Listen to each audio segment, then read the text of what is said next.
First of all আমি আগের থেকে ভালো, যে কন্ডিশনে ছিলাম তার থেকে ভালো। বাট আজকে দেখবো এন্ড দেন কালকে দেখে তারপর ডিসাইড করবো আমার বিষয়টা। আর অবভিয়াসলি আপনি যখন একটা বড় দলের সাথে যখন ভালো ক্রিকেট খেলবেন, নট অনলি যে সিরিজ জিতা, আমরা ৩ টা ম্যাচে খুবই ভালো ক্রিকেট খেলেছি। সো এটা একটা প্লাস পয়েন্ট। অবভিয়াসলি ফরম্যাটটা ডিফারেন্ট, আমাদের টিমও ডিফারেন্ট, তাদের টিমও ডিফারেন্ট। একটা বেটার গুড সাইড যে আমাদের মোস্ট অফ দ্য প্লেয়ারই ওয়ান ডে ক্রিকেটটা খেলেছে টি-20 সাইড থেকে। সো সবার ওই কনফিডেন্সটা আছে এবং গিভেন ডেতে আপনাকে খুবই ভালো ক্রিকেট খেলতে হবে। এটা একটা ভালো জিনিস যে আপনার বেঞ্চ সাইডে অনেক স্ট্রং, আপনি যে কোনো প্লেয়ারই খেলাতে পারবেন বেস্ট ইলেভেনে। এটা একটা ভালো কম্পিটিশন। আর at the same time Bangladesh টিমের জন্য ভালো যে আপনার বেঞ্চ অনেক স্ট্রং হচ্ছে। সো দেখেন, আমি আগেও বলেছি Taskin and Fizz, big name, তাদের যে অভিজ্ঞতা, লাস্ট সিরিজে তাদেরকে খেলানো হয়নি বিকজ অফ রেস্ট। সো এই সিরিজে তারা এসেছে, ফুল স্ট্রেংথ নিয়ে আমরা যাচ্ছি ভালো ক্রিকেট খেলার জন্য। আমি আবারও বলতেছি, অবশ্যই আপনাকে যে কোনো দলের সাথে জিততে গেলে গিভেন ডেতে খুবই ভালো ক্রিকেট খেলতে হবে। অ্যাট দ্য সেম টাইম, যেটা আমি লাস্ট সিরিজেও বলেছিলাম যে আমাদের যারা লোয়ার মিড অর্ডারে ব্যাটিং করে তাদের কাছেও অনেক দায়িত্ব আছে।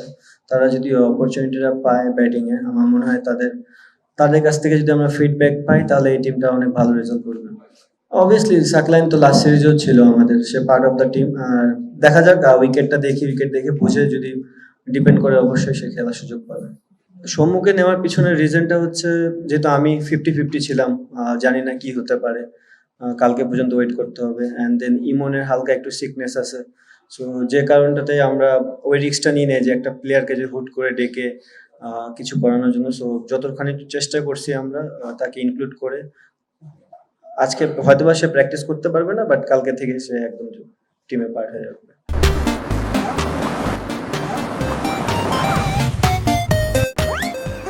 এই ফরম্যাটটাই তো হার্ড। আপনি শর্টার ফরম্যাটের খেলা যে কোনো টিমই আপনাকে অ্যাটাকিং মুভমেন্টে থাকে। ইনফ্যাক্ট যে কোনো দলই যখন ব্যাটিং করে বোলিং করে ওই মাইন্ডসেটটা নিয়েই থাকে। আর অস্ট্রেলিয়া তো অবভিয়াসলি তারা বিগ নেম, সো তাদের বেস্ট ক্রিকেটটাই খেলার চেষ্টা করবে। অ্যান্ড অবভিয়াসলি আমরাও আমাদের বেস্ট ক্রিকেটটা খেলার চেষ্টা করবো। আব হ্যাঁ, ডিপেন্ড করে যে অপোনেন্টের স্ট্রেংথ কি, উইক পয়েন্ট কি।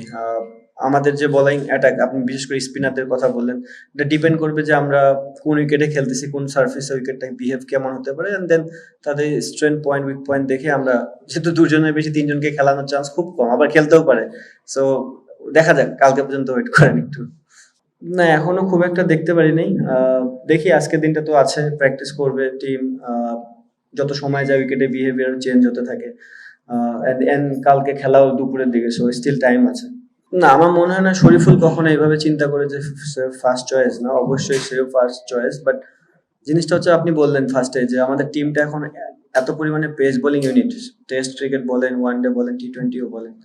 সো ৩ জনের বেশি তো আপনি খেলাতে পারবেনও না। সো ওই ৩ জনকে যদি গিভেন ডেতে খুবই ভালো বল করে, তাহলে একটা প্লেয়ারকে ওই স্যাক্রিফাইসটা করতে হয়। আমার মনে হয় শরীফুল ওই জায়গায় লাস্ট অনেকগুলো সিরিজই সে হয়তোবা ১টা ২টা করে গেম খেলেছে।